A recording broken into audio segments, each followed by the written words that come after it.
Taigi sveiki, čia vėl Šarūnas, Griaustinis LT ir šiandien yra antroji dalis pamokos, kur kalbame apie migravimą nuo Excelio prie Julijos. Tai jeigu nematėte pirmos dalies, įdėsiu nuorodą į aprašymą, o dabar galime jungti šiek tiek aukštesnę pavarą ir pereiti toliau.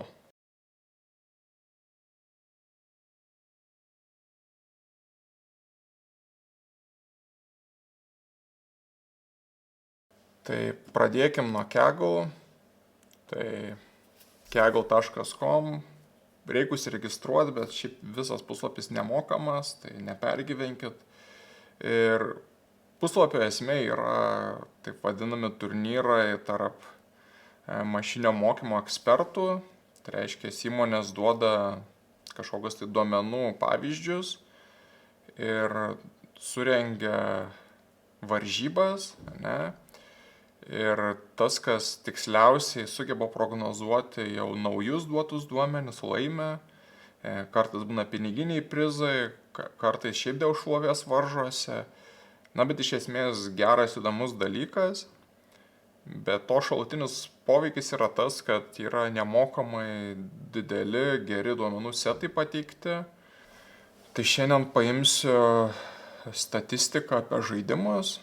Ir dar toks geras bruožas, kad yra toks pilnas, gražus aprašymas ir tuo pačiu netgi šiokia tokia automatinė analizė stulpelio vyksta. Tai aš iš karto matau, kad yra beveik 17 000 unikalių eilučių. Matau kiekius, pavyzdžiui, platforma, koks pasiskirstimas, koks procentas kokių platformų. Matau pagal žanrus, koks pasiskirstimas. Na, bet galiausiai mes galim parsisiųsti ir pradėti juos analizuoti. Jeigu neleidžia, tai gali prašyti užsiregistruoti ir tada leis. Žodžiu, vienaip ar kitaip gaunam duomenis. Pirmas dalykas, ko mums reikia, tai užsikrauti to duomenų failą. Aš sakau using CSV. Ir jeigu viskas gerai, turėtų parsiųsti ir paleisti šitą CSV biblioteką. Ir turėdama šitą biblioteką aš galiu nuskaityti failą. Tai csv.file. Ir reikia nurodyti pilną kelią iki failo. Tai jeigu turit Windowsus, tai ten bus C, dvitaškis ar D, dvitaškis ir toliau kelias. Linuxuose ir Macuose nuo slasho pradedam. Mano atveju yra users, Sarūnas, downloads ir tabą paspaudžiant bent jau bando užbaigti kelią. Tai nebūtina viso teksto rašyti, tabą paspaudinėkit. Tai mano atveju yra video games CSV. Jeigu paspaudžiu Shift ir Enter, užkrauna, turime failą, galime minimaliai apsižiūrėti. Praeitą pamoką kalbėjau apie tą migravimą nuo Excelio prie Julijos kalbos. Buvo klausimų, tai kuo Excelis blogai, kas yra visiškai legit ir aiškus klausimas ir aš niekaip normaliai nesuformulavau. Nesu tikras, ar ir dabar sugebėsiu. Bet šiaip yra dvi tokios esminės problemos. Tai pirmoji yra kiekis duomenų. Tai iš esmės Excelis gali turėti daugiausiai milijoną, biškis virš milijono eilučių ir 16 000 stulpelių. Viršiam šitą limitą, pradeda nebeveikti kaip mes norim. Dar netgi ir šito limito nepasiekus iškilo problemos kartais, nes priklausomai nuo to, kokį duomenys ten yra laikomi, kartais ramo labai daug ryja, tai ir darbe turėjau situacijų, kai reikėjo laptopą iki 4 GB ramo upgrade'inti tam, kad Excelio failiuką vieną atverstų, kuriame yra daug duomenų. Tai, nežinau, su vienais duomenim dirbant Excel yra per akis, bet jeigu turim daug tų eilučių, kaip, nežinau, pavyzdžiui, e-shopas yra kažkoks nemažas ir analizuojam, tarkim, metų pardavimus, tai labai realu yra pasiekti tuos limitus. Tai jie yra labai realūs, labai apčiuopiami ir labai dažnai susiduriama jau biški didesnėse įmonėse su tuo. Tai viena problema, o antra problema yra duomenų atsinaujinimo. Tai nesu Excelio ekspertas, nežinau, gal yra kažkokių gudrių būdų, bet kiek iš šalies teko matyti, tai žmonės, pirmąjį kartą tai viskas gerai, gauni didelį failą, pasidarai savo grafikėlį, savo formulytę susirašai. Problema atsiranda, kai tas failas vis atsinaujina. Tai jeigu ten kas savaitę po naują failą generuoti, tai žmonės galiausiai copy-pastina, tai nežinau, kelias valandas sėdi ir copy-pastina duomenis į reikiamas vietas ir kad jiem veiktų. Ir net pats neseniai susidūriau su tokiu bajeriu, kad bent jau pusvalandį ieškau, kame klaida, kodėl skaičiai nesutampa. o paaiškėjo, kad buvau tą range'ą pasirinkęs iki ten, nežinau, 500-osios eilutės, o mano duomenys viršijo 500 eilučių ir tiesiog formulės range'as jos paskutinės eilutės nebepaėmė ir gavos blogi skaičiai. Tai yra, tokių daug kvailų apčiuopiamų problemų su Exceliu ir, pavyzdžiui, šitaip mes dalinai tai sprendžiam. Bet pirmasis yra dalykas, kad mes realiai užsikraut galim pakankamai didelius failus, greitai, mažai atminties reikalaujant ir realiai mums nėra tokio griežto limito tų eilučių. Limitas gal labiau iš kompiuterio resursų ateina, bet ir tai čia šitaip naiviai keliant, jo galbūt mums ten ramo gali pritrūkti, ten, nežinau, ne ties milijonų, gal 10 milijonų eilučių ir tada pritrūks, gal kažkokį limitą ir pasieksim, bet kitas dalykas yra, kad mes turime ir gudresnės duomenų struktūras, bet iki to biškį dar prieisiu. Tai gerai, pradžiai nusiskaitėm CSV failiuką, galiu priskirti kažkokiam tai kintamajam. Ir kažkokią mini analizę galime ir dabar darytis. Nežinau, čia data, name. Ten, nežinau, išveda man visus ten pavadinimus. Aš galbūt net ir unikalius galėčiau filtruoti. Galbūt aš jeigu ten imčiau kažkokius ten global sales. Tarkim šitą.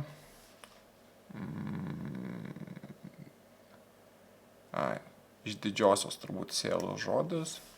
Pardavimai, čia galbūt ten sumą kažkokią paimčiau, gal kažką ir išpeščiau, čia kokį totalą gal ir suskaičiuoja, ne? Čia tik tais tie pardavimai milijonai skaičiuojami, ten duomenų failė aprašyta, tai čia kiek didesnė suma negu čia atrodo.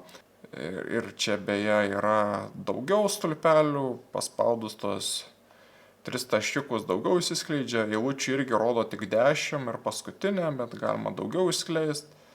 Bet čia daug kažko gudro nepadarysim, greitai tampa nepatogu analizuoti. Tai yra tokia biblioteka vadinama query. Using query. Čia jau yra labiau Julijos niuansai, tokios bibliotekos kitose kalbose, egzistuoja aišku, bet šiaip labiau Julijos sintaksės dalis, bet ne tame esmė, kad mes norime kažkaip tą duomenų failą pradėti pjaustyti, analizuoti, tai galime daryti tą query, kas išvertus yra užklausa, tai aš sakau, kad eta from, tai eta čia dalis sintaksės šito query bibliotekos, from, ir sakau, kad mano eilutė vadinsis ir imu iš failo datą po vieną eilutę, pavadinu ją ir po to su ta galėsiu daryti kažkokias tai manipulacijas. Ir čia man reikia pasakyti begin ir end. Dabar dar iš karto paleist neleis man, išmes klaidą. Ir, teisybės dėlei ta klaida galėtų būti aiškesnė, čia yra kur džiuliai tobulėt. Bet čia yra problema, kad mums reikia pasirinkti konkrečius stulpelius, kurie mums svarbus. Tai rašau select, figūrinius skliaustus ir galiu sakyti į taškas ir stulpelio pavadinimas. Tarkim, vis tiek mes agreguosim duomenis, tai man žaidimo pavadinimas yra neaktualus, bet aktuali platforma. Išleidimo metai irgi aktualūs bus. Žanras aktualus. Kažką gauna. Aišku, čia tas string 7 keistai atrodo, bet iki to dar prieisim. Bet žodžiu, turiu duomenis, bet aš dar nieko nesfiltravau. Tai filtruoti aš galiu su sąlyga where. Ir tarkim, nežinau, atrinkime pagal platformą. Sakau i.platform ir paimkim kokį v. Aišku, atgyvenus platformą, bet pavyzdžio vardan paimkime v. Ir jeigu dabar bandau paleisti, vėl gaunu labai piktą erorą, kur tikrai neaišku, kas blogai. Ir čia vėlgi akmuo į Julijos daržą, turėtų programuotojai kažką gudriau padaryti, bet užbėgsim įvykiams už akių. Tai problema yra, kad mūsų tas vieta, kur laikome duomenis, struktūra, kurioje laikome duomenis, yra labai primityvi. Ir tokių gudrių dalykų, kuriuos čia bando padaryti, daryti negalima su ją. Prieiname prie magiškų datasetų. berods teisingai, datasets, jo, pats žioplas, ne datasets, o data frame, data frames, taip, o čia mes norime saugoti data frame. Ir vėl čia galime tą where sąlygą sugrąžinti, sakyti į platform lygu v, paleidžiam, jo išsaugojo, kaip ir tvarkoja, tik tais v platforma, matome eilučių mažiau. Tai dabar biški sugrįžtant, kas tas data frame yra. Tai nenoriu pradėti ilgos istorijos pamokėlės, bet iš esmės buvo bandymų saugo duomenys įvairiose duomenų struktūrose ir vieni bandymai buvo sėkmingesni nei kiti. Tai šiaip viskas prieina prie lentelės.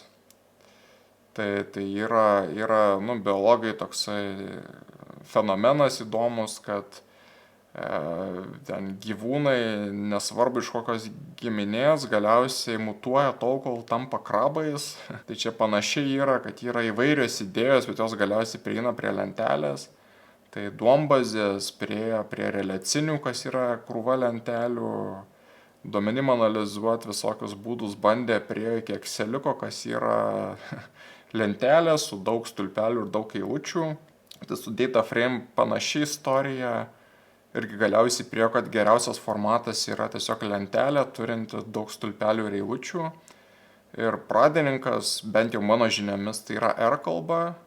Ten tiesiog ją taip kūrė, taip analizavo ir buvo tas data frame'as pirmos klasės pilietis toje kalboje. Ir mūsų atveju mes kalbame apie Julia kalbą, bet esminiai dalykai su to data frame'u išlieka tie patys, skiriasi tik tais, kaip mes tas funkcijas apsirašome ir kaip duomenų filtravimas vyksta. Julia naudoja tam biblioteką query, kas galbūt kažkam patinka, galbūt kažkam ne. Polaras savo turi sintaksę, pandas turi savo sintaksę, tai jau čia skonio reikalas, bet pamatinės idėjos išlieka tos pačios.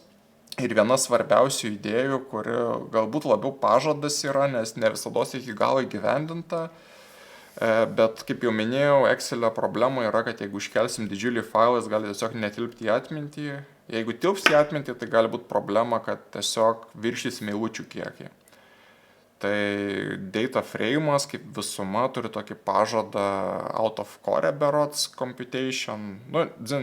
Terminas nėra svarbus, ką jisai reiškia. Tai reiškia, kad galime į tą data frame'ą sutalpinti didesnį kiekį duomenų, negu turime resursų. Tai reiškia, aš ten galiu turėti 16 GB RAM ir terabaitą duomenų sukelt, kas ten Excel'o atveju būtų visiškai neįmanoma. Tai šito data frame'o struktūros pagalba įmanoma padaryti ir skirtingais būdais tai pasiekia. Tai pandas berods visai to nedaro, polarsas skaido į failus ir failus gabalais užkrauna. Sparkas tai padaro įskaidinimas per atskiras mašinas, o su Julia po teisybę nežinau, nes vis dar labai jaunas projektas, tiek kalba jauna, tiek biblioteka jauna, tai galbūt jau pradėta daryti, galbūt dalinai padaryta, galbūt dar nepradėta. Žodžiu, yra pažadas, kuriuo mes tikime ir darome savaip ir kada nors prieina prie to, ko mes norime. Tai bet esminis momentas, kad mums nieko dėl to daryti nereikia. Mes rašome data frame'us, kaip rašėme iki tol, o ten geriau ar blogiau veiks jau yra tų, kas kuria biblioteką atsakomybę. Bet žodžiu, įsiplėčiau aš čia. Esminis momentas yra, kad data frame yra geras dalykas. Ir kitas dar esminis momentas, kad čia išmokome data frame'ą, bent jau susipažinome dabar su juo. Ir šitos žinios persikelia tiek į Pythono kalbą, tiek į pačią Spark'u dirbant, tiek R'u dirbant. Tai reiškia, nėra tai nišinės žinios, kurios tik čia aktualios. Pats konceptas yra labai populiarus, kaip sakiau, duomenų analizės ir mašinio mokymo sferoje. Padarėm užklausą, filtravome pagal šią platformą. Reikia kažką gudraus skaičiuoti iš to. Tai aš, pavyzdžiui, ko aš galbūt norėčiau, tai o kokį man žanrą kokio žanro žaidimą kurti ant V platformos, kad jisai būtų pelningas, ne, kas yra labai logiškas klausimas. Ir Excel'e yra toksai dalykas vadinamas pivotu. Mes galime pagal vieną stulpelį išskaidyti viską, transformuoti ir pagal tą stulpelį turėti. Tai data frame'uose tai yra vadinama grubai. Aš galiu grubai pasakyti, aš imu takų reikšmę, tai reiškia atfiltruotas reikšmės, kurias čia gavau šitą lentelę ir sakau, pagal ką aš noriu grupuoti. Aš noriu grupuoti pagal žanrą. Tai sintaksė yra tokia, kad arba aš turiu kintamą ir rašau ten į taškas kažkas, arba aš jeigu neturiu kintamą, aš dedu dvitaškį ir rašau stulpelio pavadinimą. Tai šiuo atveju aš neturiu jokio kintamojo, aš galiu pagal stulpelį sugrupuoti.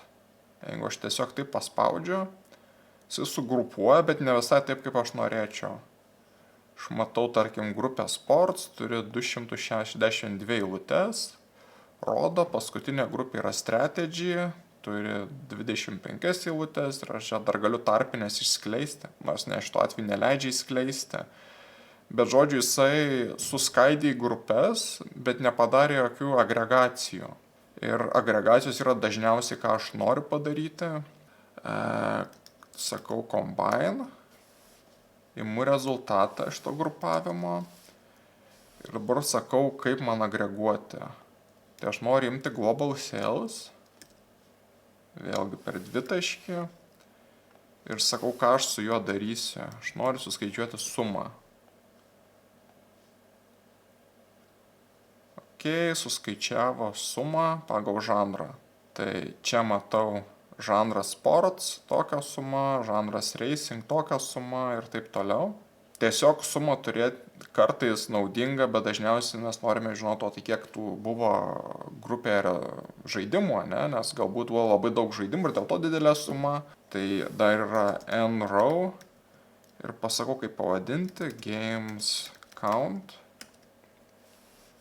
Taip, su dvitaškiu, ne, turbūt šitaip reikia pasakyti ir dvitaškį uždėti. Vėlgi esu irgi ganėtinai šviežias Julijos naudotojas, tai vingrybių nebūtinai žinau.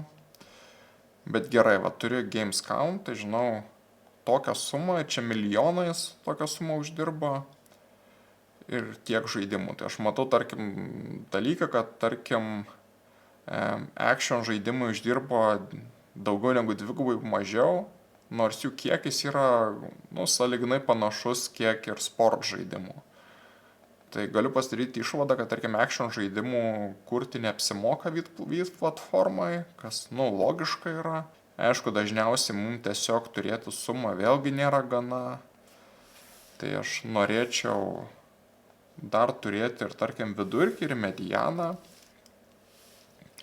Vėl čia sintaksės vingrybės. Aš tą global sales išsisaugoju kaip G raidę. Ir dabar su mažesnė rodiklėlė rašau, kad aš noriu suskaičiuoti sumą nuo to G ir noriu suskaičiuoti miną nuo to G. Ir jeigu tiesiog paleidžiu, tai ant mane čia pyks. Tarkim, sum funkcija yra standartiškai. Jeigu kažką tik biškį gudresnio noriu, pavyzdžiui, vidurkį suskaičiuoti, man reikia importuoti statistikos biblioteką. Using statistics. Gerai, importavom statistikos biblioteką. Dabar pabandom. Dar jisai čia biškį ant manęs pyksta. Apskliaudžiam, dabar paleidžiam, gavome, bet čia, taip, davė skaičius, bet mums nėra iš karto aišku, ką kuris skaičius reiškia. Aš galiu čia pasižiūrėti, matyti, kad čia antrasis skaičius yra vidurkis, pirmasis yra suma, bet galime ir aiškiau šiek tiek. Sakau, total sum, o čia mean. Ir čia vėl kalbos niuansai, stable.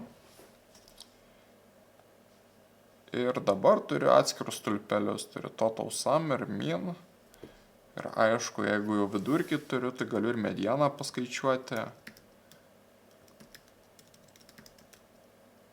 Irgi nuo to paties G. Turime rezultatus. Gerai, dar kad vieną dalyką parodyčiau. Tai tarkim, mums global sales neužtenka. Aš dar noriu turėti ir, tarkim, Europos pardavimų. Tarkim, man dar svarbi ir Europos rinka yra. Tai pasakau, kad man ir EU sales svarbus. Atsiranda stulpelis. Čia aš galiu daryti masyvą. Ir čia galiu pasakyti, kad dar EU sales. Ir čia aš antrą kintamą įsidedu E, kas Europą atstovaus. Ir čia gerai total EU sum. Tarkim, vidurkių ir medianų neskaičiuosiu, kad čia neįsiplėsti. Bet jo, turime globalius ir turime Europos rodmenis. Galime dar kažką įdomesnio pasidaryti. Tai tarkime, pagal žanrą jau yra neblogai, bet aš galbūt dar norėčiau papildomą pagal metus dar išdalinti. Tai aš galiu grupuoti pagal du dalykus. Aš galiu grupuoti pagal žanrą ir pagal year of release. Paleidžiam. Taip. Turime sugrupavimą pagal žanrą ir pagal metus. Tai žinau dabar, kuriais metais koks žanras populiariausias buvo. Ir dar, aš norėčiau surikiuoti pagal metus. Galima sakyti sort su šauktuku. Ir čia pasakyti pagal kurį stulpelį, tai year of release.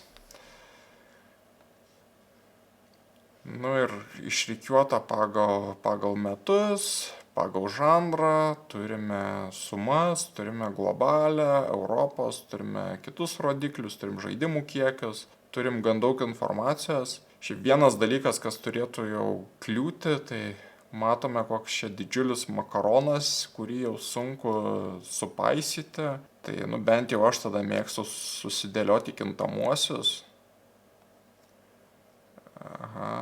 Tarkim, pasakykim, kad kintamasis grouped. Ir į tą grouped įdedu šitą group by. Pasižiūrim, ar dar veikia. Jo, čia labiau ne kalbos, o šito pluto problema yra. Čia šitą gerai, šitą tarkim pašalinam. Man sako, jeigu aš darau kelis sakinius vienam stulpelyje, nes Pluto mus ragina kiekvieną kintamąjį, kiekvieną skaičiavimą į atskirą eilutę dėti, bet šituo atveju aš nenoriu įskaidyti eilutės, aš noriu vienoje eilutėje turėti viską, tik noriu kintamuosius suskaidyti, kad skaityti būtų įmanoma.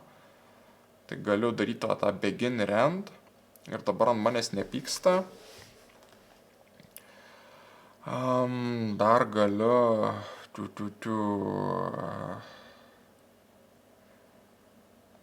gerai, pasakykim, čia bus grouping FM. Pasakykim, kad mūsų funkcija čia tokia bus. Nesu tikras, ar taip pavyks, bet išbandysim. Visą šitą piktą dalyką pavadinau grouping FM. Ir įdėjau ją čia. Čia reikia, aišku, pasižiūrėti, kad skliaustai atitiktų. Dabar panašu, kad lyg gerai.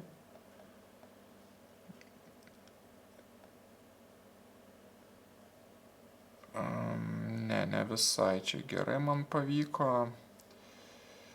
Pabandykim šitoj vietoje padaryti S-table. Jo, dabar gerai. Galima dar čia kažkiek mum sunormalizuoti. Pavadikim rezultatų, ką gaunam čia. Ir galiausiai rezultatą mes norime surikiuoti. Žodžiu, esmės nepakeičiau čia, bet skaitomiau tapo. Tai su tuo ir sveikinu. Ir atrodo, kas čia tokio stebuklingo, ką aš čia tokio pasiekiau. Tai dar vienas dalykas yra, kad tarkim, man jau nebe VIV platforma aktuali, aš gal sugalvojau, kad viskas ant V negaminsiu, aš PS4 pasirenku. Aš paleidžiu šitą, visi skaičiai apačioje atsinaujino, turiu naują analizę, naujus pjūvius ir matau, jeigu PS4 pasirinkčiau, kas aktualu būtų.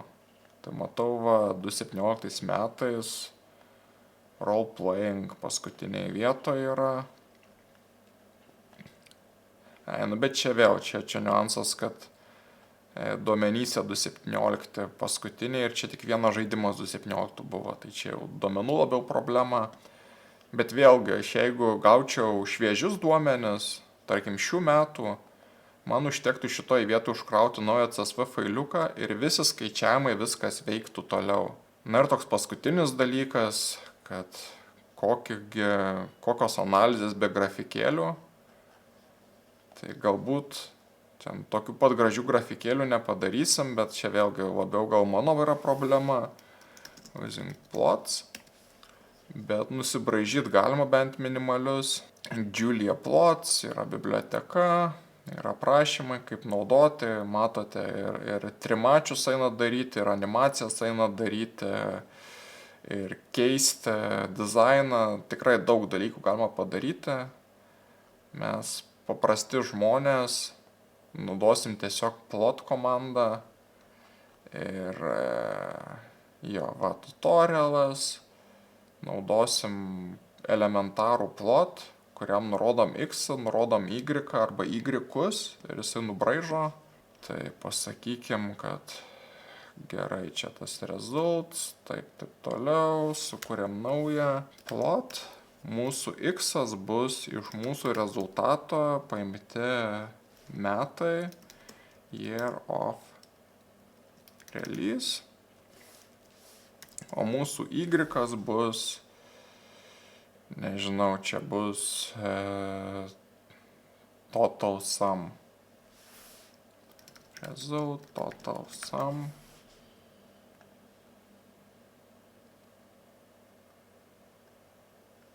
Nu ir turime kažkokį tai grafikėlį. Gal po teisybėm geriau imkime takų, kur yra neagreguoti duomenys. Tiksliau galbūt pasidarykim taip, kad pasidarykim naują grupavimą, kur bus result 2. Ir čia mes pagal žanrą nepjaustysim, imsim tik tais metus. Ir, tarkim, pardavimai gerai viskas. Jo, dabar ant manęs pyksta, kad kintamieji jau netokia, tai vėl suvelkim viską į vieną krūvą. Group by year of release. Grouping FN'as, gerai, gal grouping FN'as tas pats gali netgi tikti. Ir nereikiuosimės nieko ir paleidžiam dabar. Turime pagal metus sugrupuotą. Ir paimkim ne sumą, o ten nežinau games count. Pasižiūrėkim, kuriais metais kiek žaidimų buvo. Kažkaip labai čia keistai nubraižė pateisybę. Games countas, gerai, ką mes dar čia gal ne taip padarėm. Kodėl čia toks keistas tas grafikas. Rikiavimo dar yra bėda. Mes norime surikiuoti tada pagal metus.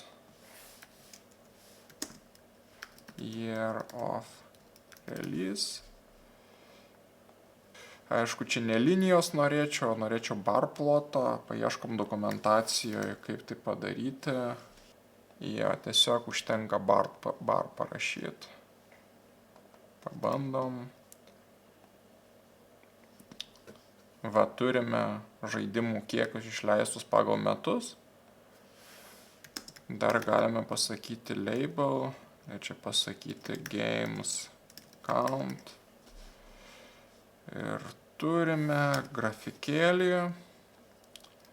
O jeigu ne žaidimų kiekis rūpi, o global sales. Global sales. Vėl čia gausis pagal metus pardavimai.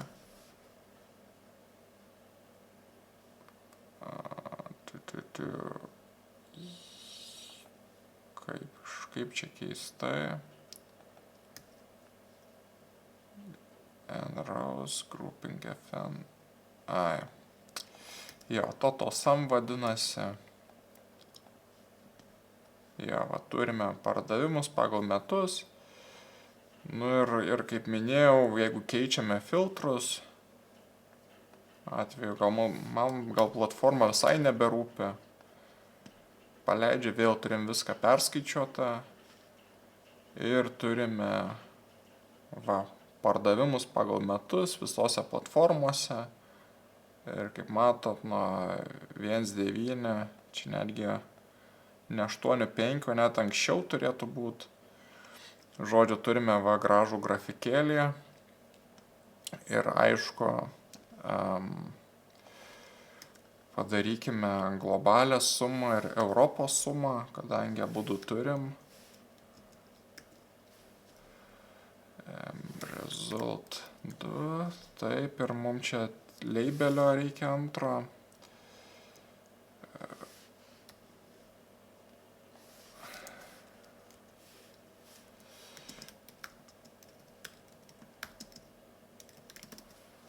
Turime ir Europą.